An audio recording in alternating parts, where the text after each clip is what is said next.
Hello guys, সবাই কেমন আছো? আশা করি সবাই ভালো আছো। আর দেখো আমি কী রান্না করছি। আতপ চাল আর ডাল দিয়ে সব সবজি দিয়ে সেদ্ধ ভাত। বলো তো কেন আজকে আমি এটাই খাবো। আমি স্নান করে পুজো টুজো দিয়ে আসলাম আর এখন এটা রান্না করবো, তারপরে খাবো। কারণ কালকে তো নীল পূজা, আজকে এর জন্যই তো আতপ চালে ভাত খেতে হবে, তাই না?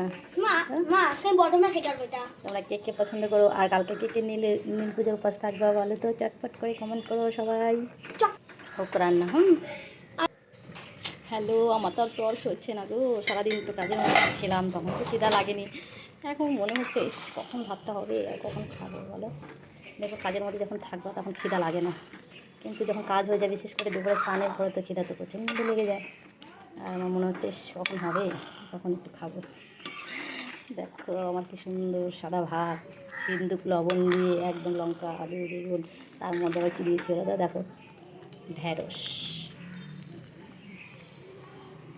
এটা হবে, ঢেকে রেখে দিই। বলো ডালগুলো গলবে না, চাল তো গলে যাবে কিন্তু ডালই গলবে না। ভাজাটা একটু করা হয়েছে, ডালটা সকাল থেকে কাজ কাজ কাজ, ধোয়াধুয়ি করতে করতে ধোয়ার আর শেষ নেই। দেখা যাক ফাইনালি এবার হলো কি না, বা হয়ে গেছে। দেখি একটু নেড়ে চেড়ে, হয়ে গেছে। আর তো চালে ভাত তো এরকমই থাকবে বলো, এর থেকে কি বেশি হবে? হবে না।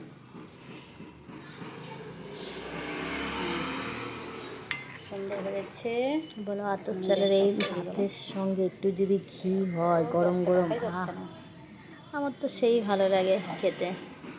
কারণ প্রতি বছর খেয়ে খেয়ে না আমার একটা মানে এই দিনটা যেন অপেক্ষা করি যে কবে নীল পূজা আসবে আর কবে এরকম ঘি দিয়ে আতপ চালের ভাত সবজি দিয়ে ডাল দিয়ে মানে খাবো।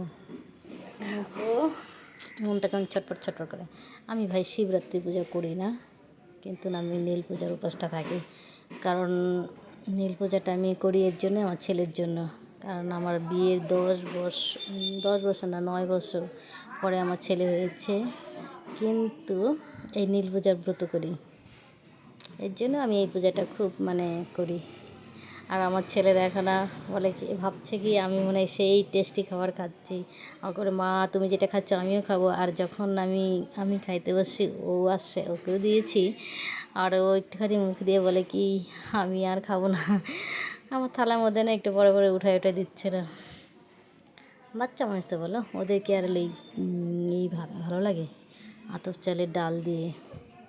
আমাদের তো খেতে হবে, তাই আমরা তো বড় হয়েছি এখন। আমাদের ছোটো বয়সে হয়তো এটা খেতে ভালো লাগে না, এখন ভালো লাগে। দেখো